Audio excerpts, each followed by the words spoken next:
Of the camera بتا رہے تھے خواتین کا ایشو ہے، بچوں کا خاص طور پہ جو چھوٹے بچے ہیں ان کا وہاں بڑا پرابلم ہے. کیا ہے پرابلم؟ یہ ہے کہ اب ایک چھوٹا بچہ ہے، اس کی والدہ ہیروئن یا چرس کے کیس میں اندر گئی ہے تو بچے پھر ساتھ لے جاتے ہیں. کئی سال کی قید ہے تو بچے وہیں پہ جوان تو ناحق سزا کاٹ رہے ہیں نا.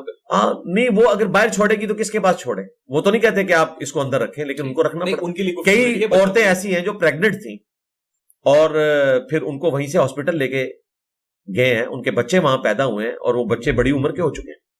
ان کا گھر وہی ہے اور یہ زیادہ تر غریب طبقہ ہے. میں آپ کو بتا رہا ہوں جو جھونپڑیوں میں رہنے والے لوگ ہیں. باقی امیر طبقے میں بہت کم لوگ ہیں کہ جو اس لیول کے اوپر. اب خان صاحب کی خاص طور پر میزریز آپ نے دیکھی. میں جیل کا ٹاپک کلوز کر رہا ہوں. جو باہر لوگ بیٹھے ہوئے ان کی فیملی کے بھی وکلا، ان کی پولیٹیکل پارٹی کے، کیا کہنا چاہیں گے خان صاحب کی اس وقت جو میزریز ہے، پرابلمز ہیں، ان کے غم کا مداوا کیسے ہو سکتا ہے؟ یہ کیا کر سکتے ہیں یہ لوگ؟ میرا مشورہ انہوں نے ماننا کوئی نہیں ہے. اگر آپ زور لگا رہے ہیں تو میں مشورہ دے دیتا ہوں. جی میں تو ان سے یہی کہوں گا کہ خان صاحب کوئی درمیان کا راستہ نکالیں اور کسی طریقے سے فی الوقت جیل سے نکلنے کی کوشش کریں. وقت پڑا ہوا ہے. ڈیل وغیرہ یہ تو الفاظ آپ لوگ استعمال کرتے ہیں. ریٹریٹ کرنا اچھے وقت کے انتظار کے لیے کوئی ڈیل والی بات نہیں ہوتی. اچھے وقت کا انتظار کریں. بیعت کر لیں. نہیں، بیعت تو اسلام میں صرف خلیفۃ المسلمین کی ہے یا حاکم وقت کی. جیسے علماء کرام کر رہے ہیں نا ابھی بیعت. پرائم منسٹر صاحب کی نہیں، ابھی چیئرمین علماء کاؤنسل کس علامہ طاہر اشرفی صاحب، شہباز شریف صاحب کی بیعت کی ہے انہوں نے. سپہ سالار نہیں، ان کی بیعت تو نہیں ہوگی، پرائم منسٹر کی ہوگی. تو جو انہوں نے کہا وہ غلط کہا ہے. بالکل غلط کہا ہے. اور کہاں بیعت ہوئی تو نہیں ہے. انہوں نے تو اپنی آفر پیش کی ہے تو سپہ سالار صاحب تو مسکرا ہی دیتے ان کی گفتگو سن کے. آپ نے کیمرہ جب ان کی طرف دیکھا ہے تو وہ ایسے مسکرا کے ایسے ہوئے، انہیں بھی پتہ چل گیا تھا یہ کیا کر رہے ہیں یار. غلط کر اس طریقے سے گفتگو نہیں کرنی چاہیے. یعنی ایک پڑھے لکھے بندے کو زیب نہیں دیتا اس قسم کی گفتگو کرے. اور سناتن جھوٹ بول رہے تھے کہ 30 لاکھ اسٹوڈنٹ جو ہیں، وہ 30 لاکھ اسٹوڈنٹ اس کے پاس تو صرف ایک مدرسہ ہے. 30 لاکھ اسٹوڈنٹس تو ان کے پاس نہیں ہیں جو مل کے پریس کانفرنس کر رہے ہیں. مفتی مینگل صاحب نے کہا یار 30 لاکھ بندے تو ہم نہیں اکٹھے کر سکتے. تو یس ایک شوشہ چھوڑ دیا. اس طرح ایک دوسرے صاحب بھی کھڑے ہوئے، انہوں نے زمین و آسمان کی کتابیں بنانا شروع کر دی. یہ لوگ کیا سمجھتے ہیں جو سامنے بیٹھے ہوئے لوگ ہیں، خواہ وہ ہمارے فیلڈ مارشل صاحب ہوں یا اپنے پرائم منسٹر صاحب ہوں، وہ ان کی باتوں کو سیریس لے رہے ہیں؟ انہیں بھی پتا یہ کیا کر رہے ہیں. مجھے آپ کو پتا چل رہا ہے تو جو لوگ اس بڑے لیول پہ بیٹھے ہیں انہیں نہیں پتا چل رہا. ویسے جو بڑے لیول پہ بیٹھا ہوا ہوتا ہے اس کو پتا چل رہا ہوتا ہے. بالکل پتا چل رہا ہوتا ہے. خوش ہو رہا ہوتا ہے. تعریف ہر بندے کو اچھی لگتی ہے، لیکن مغیب کو خوش ہوا. تعریف ہر بندے کو اچھی لگتی ہے، لیکن جو سمجھدار لوگ ہوتے ہیں وہ ان چیزوں کو صرف سن لیتے ہیں، اس رو میں بہتے نہیں ہیں. تو میں نے دونوں کی تقریر سنی ہے، مجھے تو نہیں لگا کہ کہیں وہ رو میں بہ گئے ہوں. انہوں نے جو گفتگو بنتی تھی بڑی کیلکولیٹڈ گفتگو کی ہے. پرائم منسٹر نے تو بہت اچھی گفتگو کی ہے فرقہ واریت کے خلاف. میں نے تو انڈورس کیا ہے کہ اسے پیغام پاکستان میں داخل کریں. پیغام پاکستان میں تقریر کا وہ حصہ داخل کریں کہ ایک دوسرے کے پیچھے نماز پڑھنی چاہیے، ایک دوسرے کو چندہ دینا جائز ہے، ایک دوسرے کے ساتھ رشتہ کرنا جائز ہے، مسلمان جتنے بھی فرقے ہیں.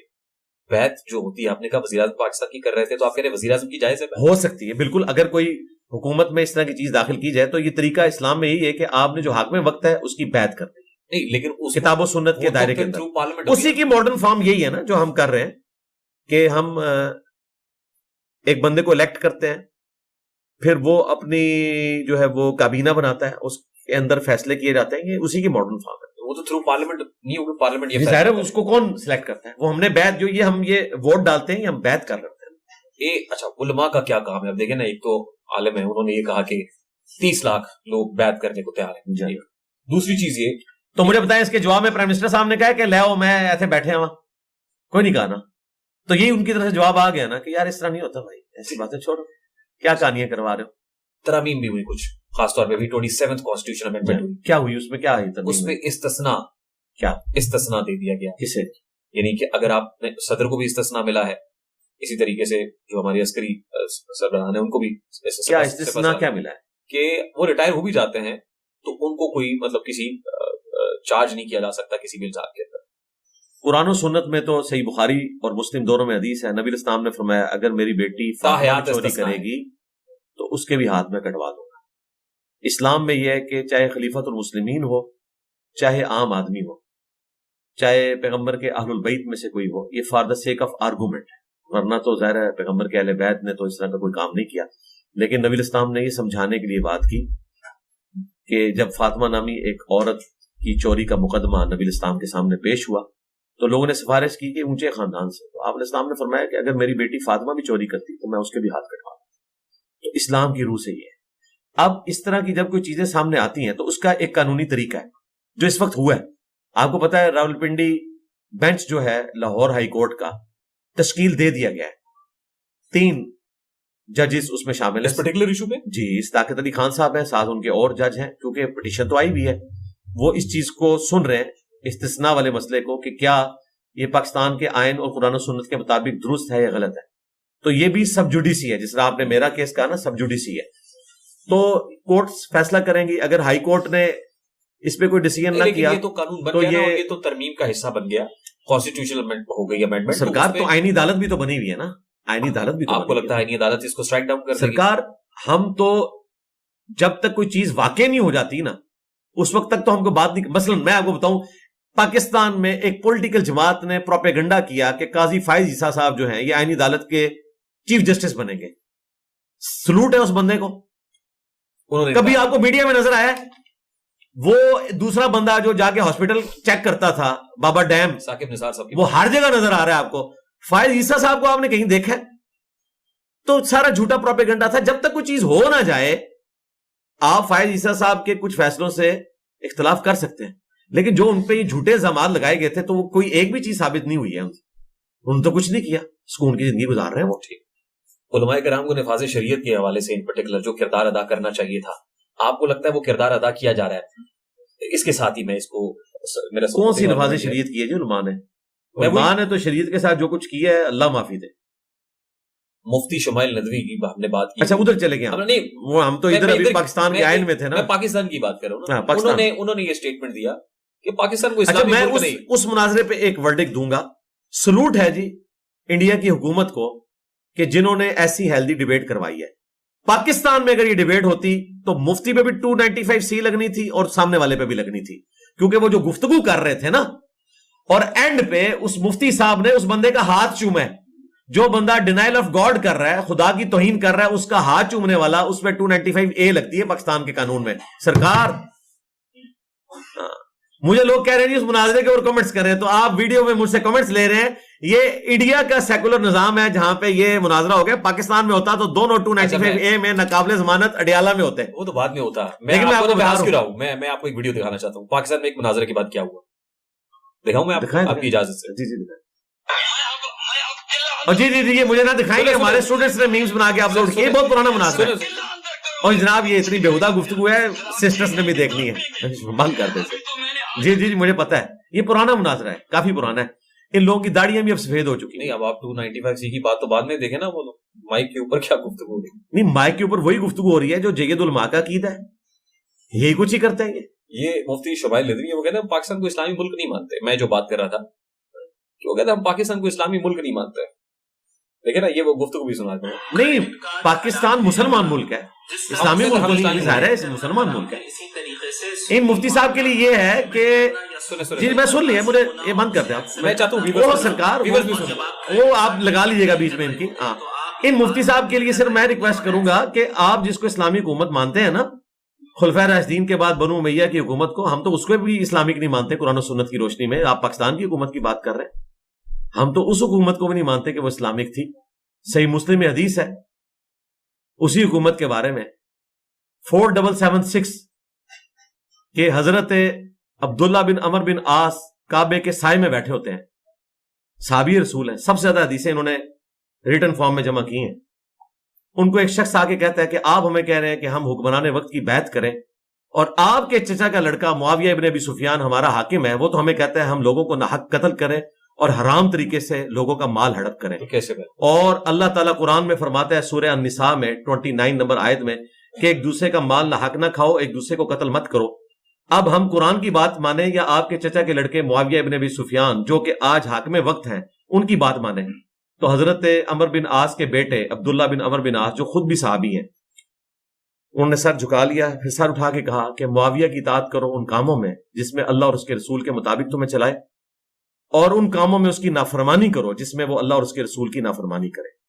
تو میں نے ایک صرف آپ کو سیمپل رکھا ہے کہ حضرت معاویہ رضی اللہ تعالیٰ عنہ کا بھی جو دور ملوکیت تھا، ہم تو اس دور کو بھی اسلامک حکومت نہیں مانتے، مسلمانوں کی حکومت مانتے ہیں. اسلامک حکومت جو ہے صلح حسن کے اوپر ختم ہوگی خلفائے راشدین، یا اس کے بعد 2-2.5 سال آپ عمر بن عبدالعزیز کے کہہ سکتے ہیں. تو مفتی صاحب کے لیے جواب ہے کہ مصعب پریشان نہ ہو، پاکستان کی فکر نہ کریں. آپ جن حکومتوں کو اسلامک مانتے ہیں نا ماضی میں بھی، ہم تو ان کو بھی اسلامی نہیں مانتے، ہم تو حق چار یار کے ساتھ ہیں، خلفائے راشدین کے ساتھ. ایک اور سٹیٹمنٹ میں بیعت کے حوالے سے سنا. تو ریاست کی میں بات کرتا ہوں اور جاہلیت کی بات کرتا ہوں کہ اگر کوئی شخص ریاست کے لیے وفادار نہیں ہے، اپنی وفاداری کا وہ معاہدہ نہیں کرتا، عہد نہیں کرتا، بیعت نہیں کرتا، یا اس کا قائل نہیں ہوتا، تو قرآن حدیث کی روح سے وہ زمانہ جاہلیت میں رہتا ہے. جی بالکل ٹھیک ہے، یہ صحیح مسلم میں حدیث ہے، بالکل صحیح ہے جی، بالکل صحیح مسلم میں حدیث ہے. ریاست کی جی صحیح مسلم میں حدیث ہے، جو امام وقت کی بیعت کے بغیر مرا وہ جاہلیت کی موت مرا. ان پرنسپل یہ بات ٹھیک ہے جو وہ کر رہے ہیں، لیکن بات یہ ہے کہ جو حاکم وقت ہے، جو حاکم وقت ہے اس کی حاکمیت کو کوئی تسلیم بھی کر رہا ہے کہ نہیں، یہ بھی دیکھنے کی ضرورت ہے. جو لوگ تعویل کی غلطی کا شکار ہیں وہ تو اس قسم کی باتوں سے چڑ جائیں گے نا. تو اس میں درمیان کا راستہ یہ ہے کہ اگر آپ کا اسٹیٹ سے اختلاف ہے، آپ آرمڈ کنفلکٹ نہ کریں، پولیٹیکل سٹرگل کریں. اسی لیے پاکستان کے آئین میں یہ ہے کہ اپوزیشن لیڈر بھی ہوگا اور لیڈر آف دا ہاؤس بھی ہوگا.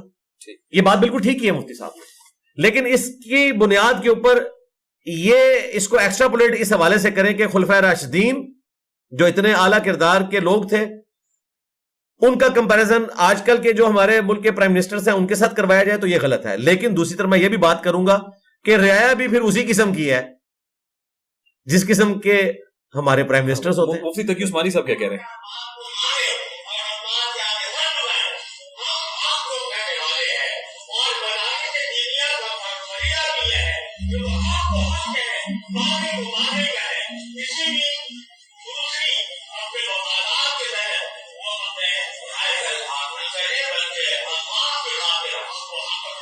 اس میں کون سی ایسی بات انہوں نے کی ہے جو آپ پوچھنا چاہ رہے ہیں؟ وہ شاید ان پرنسپل وہ بات کر رہے ہیں، کوئی اسپیسیفکلی کی نہیں ہے. اور آپ تو کہہ رہے تھے کہ مفتی صاحب جو ان سے بولا نہیں جاتا ہے تو اونچا بول رہے ہیں، ایسے ایسے کر رہے ہیں. وہ نہیں، میں مفتی منیب الرحمان صاحب کی بات کر رہا تھا. اور ظاہر ہے مفتی تقی عثمانی صاحب بھی آپ چلے تقی عثمانی صاحب نے تو ویڈیو بنوائے نا، یہ دیکھیں نا آپ ان کی ویڈیو دکھا رہے ہیں مجھے، ان کی ویڈیو بنوا دینا یار. یہ میسج دے رہے ہیں شاید طاہر اشرفی صاحب کو. نہیں کیا مطلب وہ کہتے ہیں کہ مفادات کے تحت جو ہے نا وہ حکومت کو وہ تو میں پہلے اس ویڈیو سے پہلے میں آپ کو کہہ چکا ہوں کہ 2 مولویوں نے جو تقریر کی ہے، جن کے سامنے کیا ان کو بھی پتا ہے کہ یہ کیا کر رہے ہیں اور پاکستان کے عوام کو بھی پتا ہے. اچھا سر، میں کیونکہ یہ مولوی ہیں مجھے بتائیں، پچھلی جو حکومت تھی اس میں بھی یہ ساتھ تھے اس حکومت کے، یہ دونوں. تو ایسی کون سی گدڑ سنگھی ہے ان کے پاس؟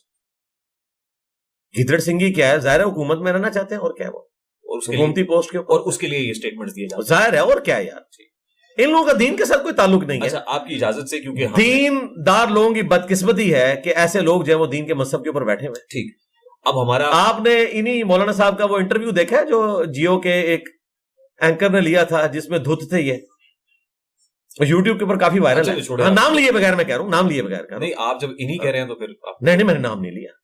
انہی میں آپ نے کچھ 4 بندے مجھے دکھا چکے ہیں، لیکن آپ کہتے ہیں کہ وہ نہیں ہے. نہیں میں نے تو نام کسی کا لیا ہی نہیں بھائی. جن کو میں نے دکھایا ان میں سے نہیں ہے.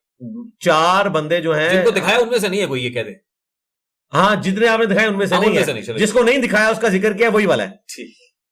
وہ تو مجھے نہیں دکھایا نا. بہت شرارتی ہیں. شرارتی نہیں. اچھا دیکھیں، نہیں وہ ظاہر ہے وہ آپ بھی انجینئر اور میں بھی انجینئر ہوں، اور اس سے بڑھ کے میرا بلڈ اپ مولویوں میں ہوا ہے. میں جناب مولوی پلس ہوں، پرو میکس، مولوی پرو میکس. اچھا سر، میں کیونکہ ہمارا پوڈ کاسٹ آڈینس بیسڈ ہے، آڈینس نہیں لا سکے باوجود ظاہر ہے سیکورٹی ریزنز بھی تھے. آج تو آپ نے اتنا کچھ سمیٹا ہے کہ آپ بہت ساری آڈینس لے کے آئیں گے. نہیں، وہ سوشل میڈیا کے پلیٹ فارم چند ایک ویڈیو میسجز ہیں، وہ نہ چلے تو پھر انجسٹیفائڈ ہوگا. ہم وعدہ کر کے آئے ہیں ان سے. دیکھیں اگر آپ کو خود پتا ہے تو بجائے آپ ویڈیو میسج چلانے کے آپ خود پوچھیں. مجھے نہیں پتا ہے، مجھے نہیں ہے. میں انفلٹرڈ چلانا چاہتا ہوں. اچھا آپ چلائیں ضرور، لیکن مجھے یہ بتائیے کہ وہ آپ نے خود پہلے سن لیے میں نے نہیں سنا. جب آپ نے سنے نہیں ہے تو آپ اس فورم پہ نہ چلائیں، تو آپ کو پتہ ہی نہیں اس پہ کیا بات ہے. ٹیم نے بھیجا ہے کوئی غیر اخلاقی چیز. نہ جب تک آپ خود نہیں سن چکے، میں آپ سے جب کاؤنٹر کوشچن کروں گا یہ بھائی کیا اردو بول رہا ہے، تو آپ کو خود نہیں پتہ. ٹھیک ہوگی، یہ میری گارنٹی ہے. اچھا پھر آپ اس طرح کریں، اس پہ چلائیں اور سمجھ کے آپ مجھ سے سوال کریں، میں اس کو جواب نہیں دوں گا. میں آپ کے سوال چلائیں. اچھا اس سے پہلے صرف آپ یہ بتا دیجئے 103 دن کی جو آپ کی قید تھی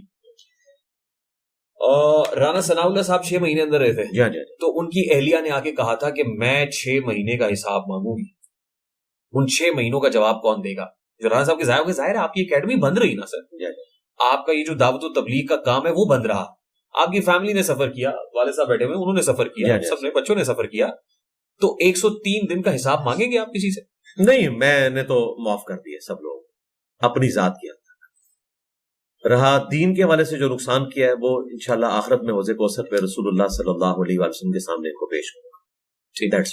اور ایک بات اور ہے کہ خاص طور پہ ایک امیر محترم سے متعلق آپ نے کہا تھا, ایک امیر صاحب جو ہیں اس سے متعلق آپ نے کہا تھا کہ اب میرے پوڈ کاسٹ میں جب انہوں نے کہا اور آپ نے آڈیو میسج بھیجا, آپ نے کہا جی اب میرا سیز فائر ہو گیا. جی جی جی بالکل سیز فائر. اب کوئی ایسی بات نہیں ہوگی. جی نہیں ہوئی.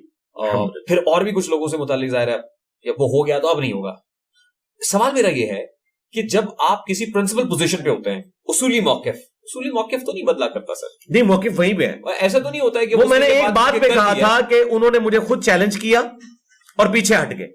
اب میں انہیں بار بار یہ نہیں کہوں گا کہ بھاگ گیا تھا. صرف اس ایک بات. ہاں ظاہر ہے پرنسپلی آپ سمجھتے ہیں کہ ابھی بھی اختلاف موجود ہے. جی وہ موجود ہے, وہ رہے گا, اور اختلاف جو ہے وہ حسن ہے. دنیا میں اللہ تعالیٰ نے کافروں کو بھی رہنے کا حق دیا, مسلمانوں کو بھی. ہاں وہ اظہار کرتے رہیں گے اس ایک ٹاپک کے اوپر. بالکل صحیح. ورنہ تو میں بار بار کہہ سکتا تھا نا کہ دیکھو تمہارا امیر بھاگا ہوا, وہ میں نہیں کروں گا. کیوں کہوں؟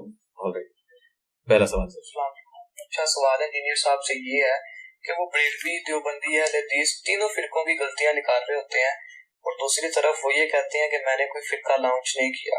اگر آپ نے کوئی فرقہ لانچ نہیں کیا اور یہ سارے فرقے آپ کے نزدیک غلط ہیں, گمراہ ہیں, تو پھر آپ کس فرقے کو فالو کرتے ہیں؟ آپ نے کون سا فرقہ لانچ کیا ہے؟ اور دوسری بات کہ آپ کہتے ہیں کہ آج کے دور میں جو نماز ہے وہ سب سے بہتر نماز اہل حدیث پڑھتے ہیں, ان کی نماز بہتر ہے, اور ایک طرف آپ کہہ رہے ہوتے ہیں پوڈ کاسٹ میں کہ ہاتھ چھوڑ کے بھی نماز پڑھنی چاہیے, ہاتھ باندھ کے بھی پڑھنی چاہیے, میں ہر طریقے سے نماز پڑھتا ہوں. تو کیا دین ہمیں اس بات کی اجازت دیتا ہے کہ ہم صبح بھی اور طریقے سے نماز پڑھیں اور شام کو بھی اور طریقے سے نماز پڑھیں؟ ہاں جی, ہم جو کچھ بیان کر رہے ہیں وہ سنت کے مطابق بیان کر رہے ہیں کہ نبی الاسلام نے ہاتھ باندھ کے بھی نماز پڑھی, آپ نے ہاتھ چھوڑ کے بھی پڑھی, آپ نے کانوں تک بھی رفع الیدین کیا, آپ نے کندھوں تک بھی رفع الیدین کیا, آپ نے 3 وتر بھی پڑھے, 5 بھی پڑھے, 7 بھی, 9 بھی, 13 بھی پڑھے. تو جو چیز قرآن و سنت ثابت ہے وہ آپ کریں گے. باقی جو انہوں نے یہ کہا نا کہ آپ نے کون سا فرقہ لانچ کیا, ہم نے تو فرقہ لانچ ہی نہیں کیا. فرقے کی ایک مسجد ہوتی ہے پاکستان میں, جتنے فرقے ان کی مساجد ہیں, باقاعدہ تعلیمی بورڈز بنے ہوئے. ہمارا کوئی تعلیمی بورڈ نہیں بنا ہوا, کوئی مدرسہ نہیں ہے, چندہ بک نہیں ہے, مسجد نہیں ہے. اور سب سے بڑی بات, فرقوں کا سلوگن یہ ہوتا ہے کہ ہم جنتی ہیں باقی سب جہنمی ہیں. میں کہتا ہوں سارے جنتی ہیں, بریلوی, دیوبندی, اہل حدیث, شیعہ اپنی اپنی غلطیوں کا عذاب بھگت کے جنت میں جائیں گے, اور اگر غلطی نہیں کی ہوئی تو ڈائریکٹ جائیں گے. سب کے سب مسلمان ہیں. فرقے کہتے ہیں نہیں ہم مسلمان ہیں, باقی سب جو ہیں وہ واجب القتل ہیں, گمراہ ہیں, بدعتی ہیں. میں صرف فرقوں کی غلطیاں ہائی لائٹ کرتا ہوں, کیٹاگوریکل ڈینائل کسی فرقے کا نہیں کرتا. تو آپ کا کوئی فرقہ ہے, کوئی گروہ ہے, جماعت ہے, یا کیا نہیں مسلم نہیں ہے ہی نہیں, کہیں مسجد ہے ہی نہیں. دیکھیں آپ مجھے کہہ نہیں سکتے نا 1.5 اینٹ کی مسجد, یہ کرائے پہ اسٹوڈیو ریکارڈنگ کی جگہ ہے, یہ بھی مسجد آپ نہیں کہہ سکتے. اور 1.5 اینٹ کی بھی نہیں ہے, 1.5 اینٹ کی بھی نہیں ہے, اندازہ کریں کچھ بھی نہیں ہے نا. یہی تو وجہ ہے کہ میرے مخالفین کو سو کارڈ کوئی میرا ویک پوائنٹ ملتا ہی نہیں ہے. ٹھیک ہے, دونوں سوالوں کا جواب آ گیا سر. السلام علیکم جی, میرا انجینئر محمد علی مرزا صاحب سے ایک بہت ہی مودبانہ سوال ہے کہ جناب آپ کو جو ظاہر ہے 100 سے زائد دن اسیری میں رکھا گیا, اور آپ کے اوپر ایک بلا وجہ کا یہ ایک مقدمہ کیا گیا, اور آپ کو تنگ کیا گیا, ذہنی طور پر پریشان کیا گیا, تو کیا آپ اس کے خلاف کوئی کارروائی نہیں کریں گے؟ کیونکہ آپ کے ظاہر ہے آپ اتنے بڑے انفلوئنسر ہیں ماشاءاللہ, تو آپ کے اتنے قیمتی دن ضائع ہوئے, تو اس کے بارے میں ضرور بتائیے گا. دیکھیں قانونی کارروائی کرنے کا رزلٹ کوئی نہیں نکلتا. سٹنگ پرائم منسٹر ہیں, انہوں نے ایک جھوٹے الزام کے اوپر ایکس پرائم منسٹر کے اوپر ایک مقدمہ کیا ہوا ہے حد کے عزت کا, آج تک فیصلہ نہیں ہوا. پرائم منسٹر ہو کے فیصلہ نہیں کروا سکتا. وہ اس طرح کے کیسز کا فیصلہ برطانوی عدالتوں میں ہو جاتا ہے. ہاں وہاں پہ ہوتا ہے. اچھا, ہم نے اپنی جنگ علمی طریقے سے کورٹ میں لڑی, سوشل میڈیا پہ لڑی, اور ہم پاکستانی عوام کو بتانے میں کامیاب ہو گئے کہ آپ جن لوگوں کی پارسائی سے دھوکہ کھاتے تھے حقیقت میں یہ کتنے گرے ہوئے لوگ ہیں. تو ہم تو جنگ جیت چکے ہیں, عوام کی عدالت میں ہم مقدمہ جیت چکے ہیں. مجھے ضرورت ہی نہیں پاکستان کی کسی عدالت سے ان کے خلاف کوئی فیصلہ لینے کی. نظر آتی کونسل کے ساتھ جو اس وقت ہو رہی ہے, ان کے فرنٹ مین علماء کے ساتھ جو کچھ ہو رہی ہے, یہ سزا تو دنیا کی کوئی عدالت نہیں ان کو دے سکتی. جو پاکستان کی عوام نے دے دیا، اس میں مزید میں کیا اضافہ کروں؟ یہ ان کے لیے جواب کوئی ایکشن نہیں ٹھیک